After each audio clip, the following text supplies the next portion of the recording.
Ah, there we go. It is recording. Haha. So, yes, I am working on a computer. Oh, gosh. New phone, new buttons. I can't push them. New computer build. Only some of the components are in so far, but I've got a nice little Deepcool Genome II.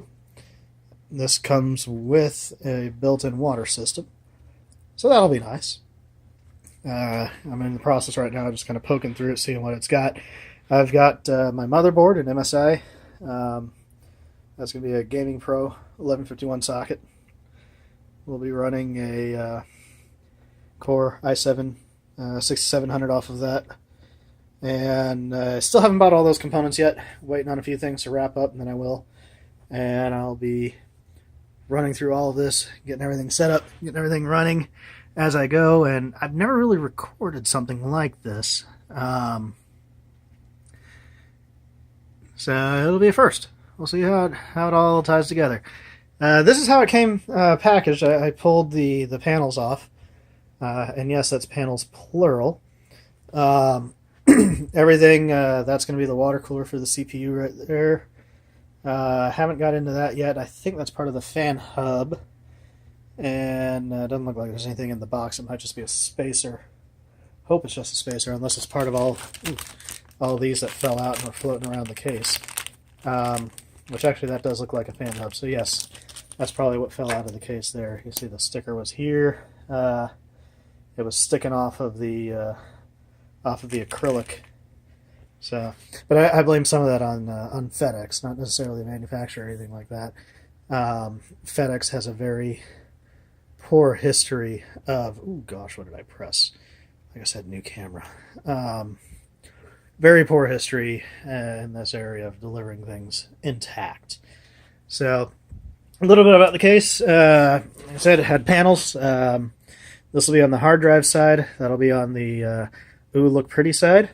The way the case is actually set up, you've got, just move the box out of the way here for the CPU cooler. Motherboard mounts there, up against that wall. And then to kind of just keep this bay free for airflow, what they've done is on the opposite wall, spin her around here, you've got all of your hard drive mounting points. So it's got two spots for a 2.5, and then two spots for 3-inch, 3.5. What I'll be running there is a couple of solid states, and a couple of standard high velocity or high RPM for data storage and all that kind of stuff. It has a pretty cool feature here where your graphics, your GPU, you can mount it sideways in the case itself. That'll help get a lot of the strain of the excess weight off of the motherboard itself, prolong some life there. Put the front of the GPU on display through the window there, and then it comes with a bridge, PCI bridge, which is probably in this static bag here. Let me move that out of the way. Yep, there it is, right there. So you can see, install the graphic card vertically using the extension cable. So it's got a cable in here that'll bridge from the vertically installed card to the slot itself on the motherboard, which will be nice. I'm kind of curious to see how it comes out, how it looks overall. But I like the fact that that'll be taking a lot of that weight off of the motherboard itself.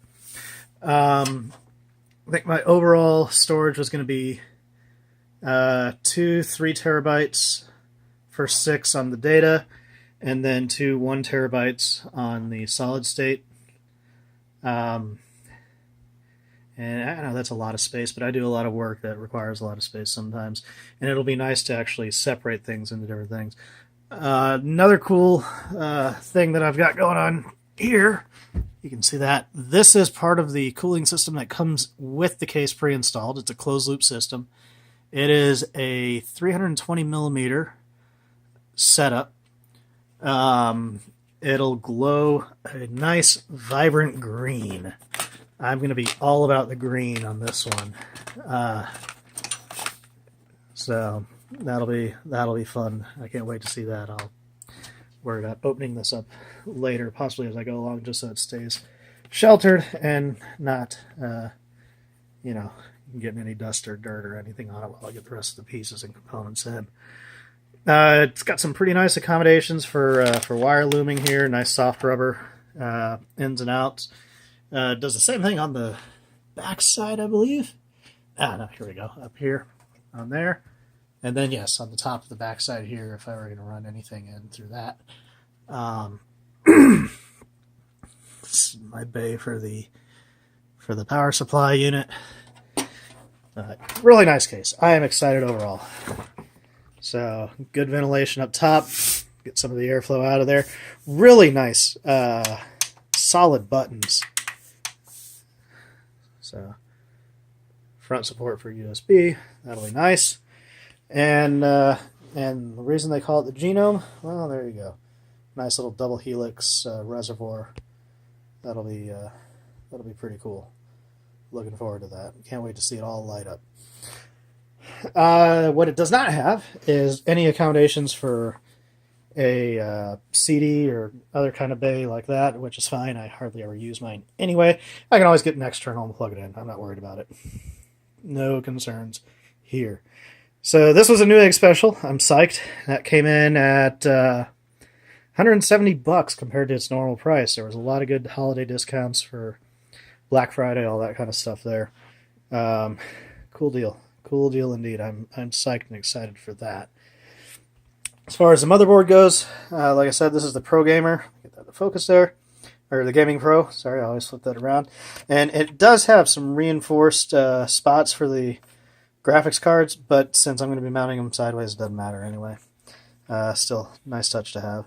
Pretty good board. I also got this one a relatively good price. It was used, but I've had it looked at, and I've looked at it myself, and everything looks really nice and sharp on it. It's going to be a beast. I'm looking forward to this build. I have not built a computer in quite a while. Last time I needed a new system, I wound up buying one because I needed a turnaround really quick on it. I didn't have time to necessarily shop all the components out. And what I wound up getting was this nice little doozy over here.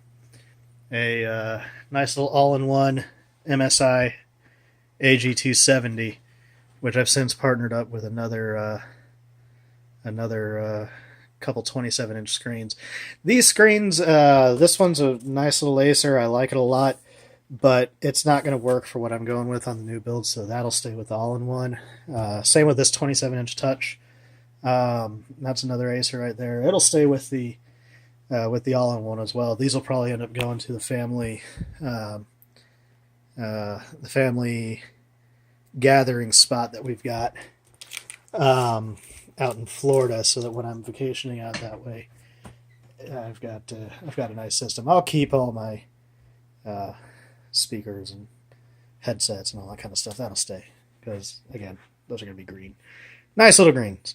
So anyway, what else is going to be going in this? So I've got a couple things that I'm doing on this that I haven't necessarily done with others.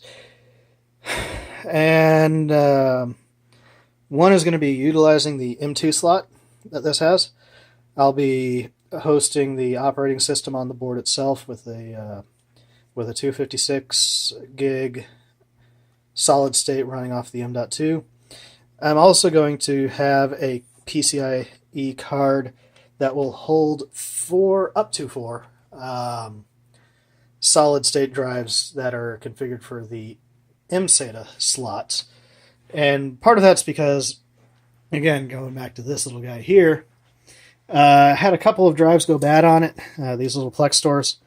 One of them went bad. I'm not sure which one yet. I haven't had a chance to get in and test their integrity, see how they're working. Hi, Taco Bell.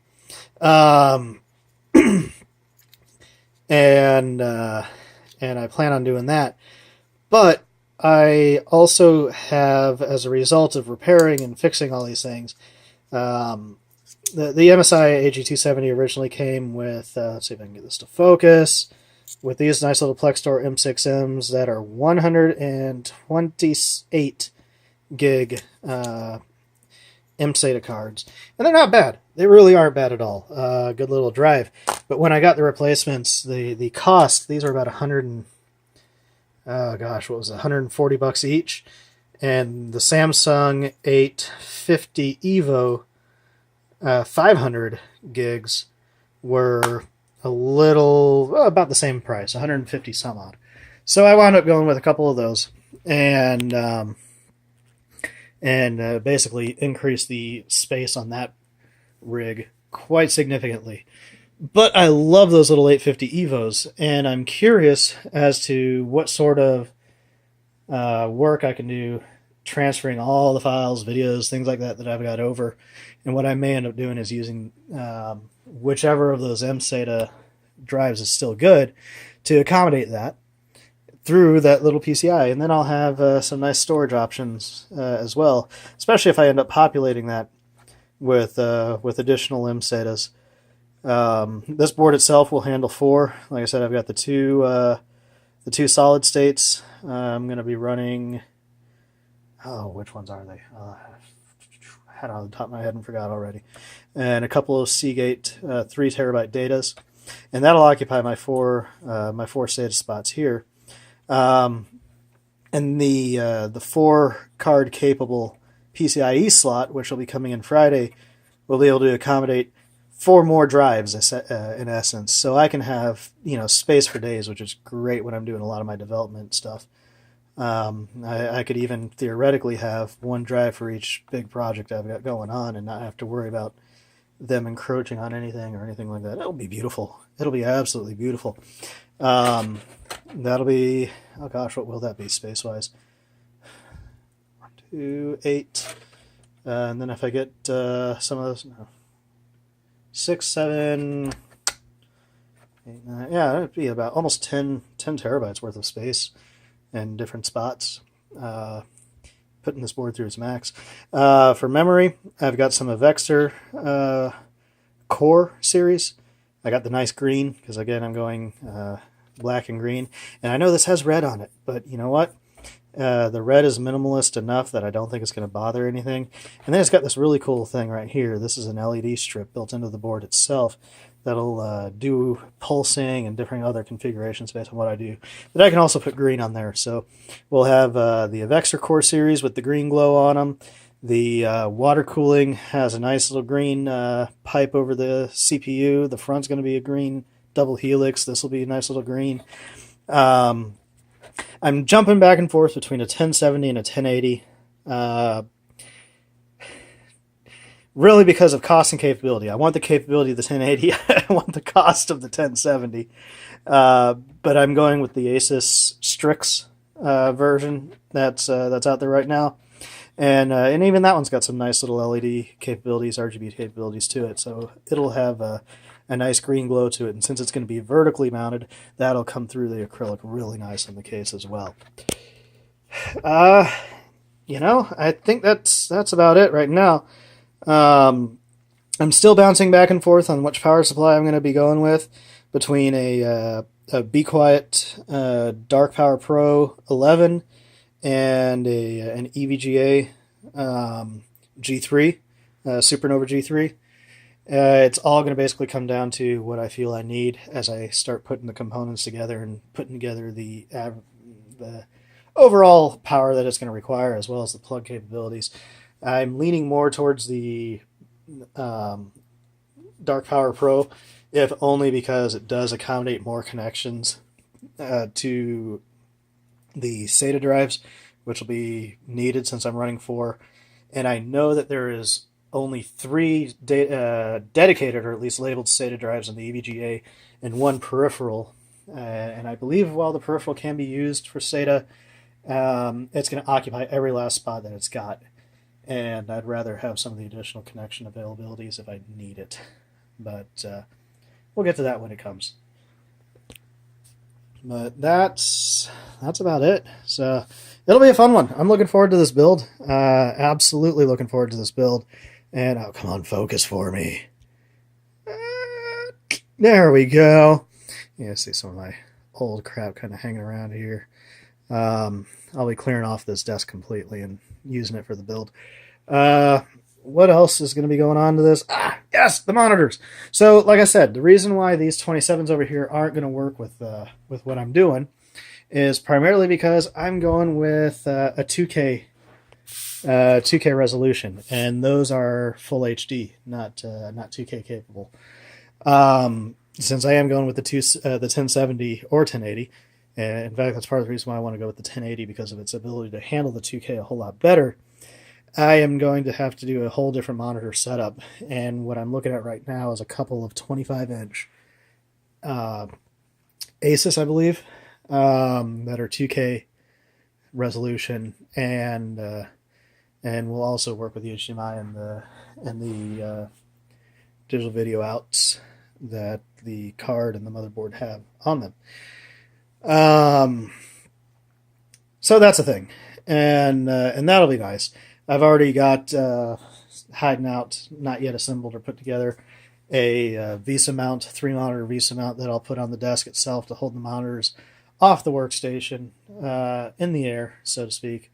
Then I can put a nice little speaker bar underneath it to get some good sound going through, since this doesn't have the built-in Yamahas that the AG270's got.